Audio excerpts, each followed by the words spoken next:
গণতান্ত্রিক সংগ্রামের এক অনন্য নাম তারেক রহমান, যার নেতৃত্বের অপেক্ষায় এখন পুরো দেশ। গণতন্ত্র পুনরুদ্ধার লড়াইয়ের এক আপোষহীন অঙ্গীকারের প্রতীক তিনি।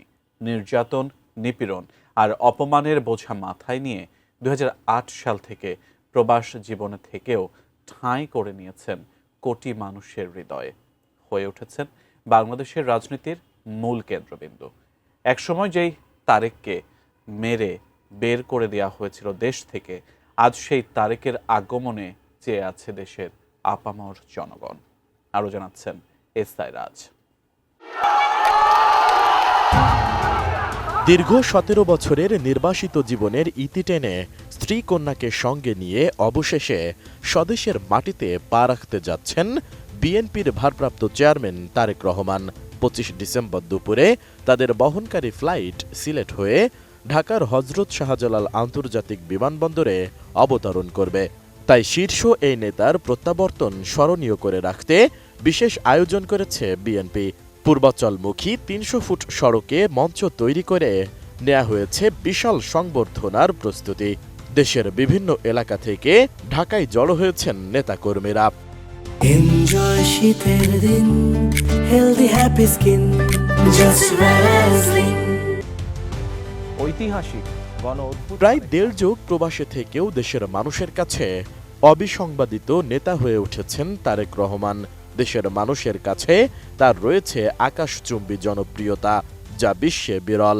তারেক রহমান বিএনপির নেতা হলেও তিনি সব মত পথের রাজনৈতিক এবং ব্যবসায়ী, গণমাধ্যম কর্মী, চিকিৎসক, ডান বামপন্থী চেতনা এবং সবার কাছেই অপরিহার্য নেতাই পরিণত হয়েছেন। 8000 কিলোমিটার দূরের প্রবাস জীবনে থেকেই তারেক রহমান এক সুতোয় বেঁধেছেন বিএনপির সকল নেতাকর্মীকে। দীর্ঘ 15.5 বছরের কলঙ্কময় স্বৈরাচার থেকে মুক্তির সংগ্রামেও তার নেতৃত্ব অনন্য। আমরা সকলে ঐক্যবদ্ধ থাকলে, আমরা নিজেদেরকে সংযত রাখতে সক্ষম হলে অবশ্যই আমরা শহীদ জিয়া, খালেদা জিয়া, সর্বোপরি বাংলাদেশের জনগণের সেই প্রত্যাশিত বাংলাদেশ গড়তে আমরা সক্ষম হব ইনশাআল্লাহ। শুধু তাই নয়, 24-এর গণ অভ্যুত্থান পরবর্তী বাংলাদেশে স্থিতাবস্থা বজায় রাখতে তারেক রহমানের দূরদর্শী নেতৃত্ব ও দিক নির্দেশনা দলমত নির্বিশেষে সর্বজন স্বীকৃতি পেয়েছে। তাই আগামীর বাংলাদেশে যোগ্য প্রধানমন্ত্রী হিসেবে অনিবার্য হয়ে উঠেছেন তিনি।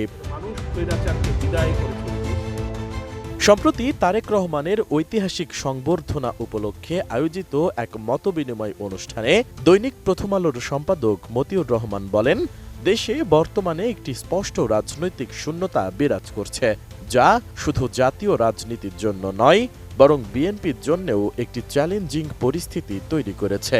তার মতে, বিএনপির ভারপ্রাপ্ত চেয়ারম্যান তারেক রহমান আরও আগেই দেশে ফিরলে দল ও দেশের রাজনৈতিক বাস্তবতা আরও অনুকূল হতে পারত। যে দেশে একটা রাজনৈতিক শূন্যতা রয়েছে, চলছে, এটা একটা বিপজ্জনক এবং সেটা বিএনপির জন্যও কিছুটা কঠিন অবস্থা।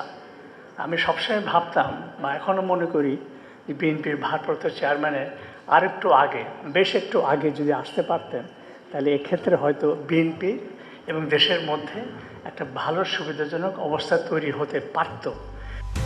স্বাধীনতার এই 54 বছরে বাংলাদেশ বারবার প্রমাণ করেছে, ক্ষমতার রদবদল ঠিকই হয়েছে, কিন্তু বদলায়নি রাষ্ট্রের চরিত্র। তাই এমন বাস্তবতায় এখন জনগণের দৃষ্টি বিএনপির ভারপ্রাপ্ত চেয়ারম্যান তারেক রহমানের দিকে। তিনি কি পারবেন রাষ্ট্রকে গণতন্ত্রের পথে ফেরাতে? এসআই রাজ, এটিএন নিউজ, ঢাকা।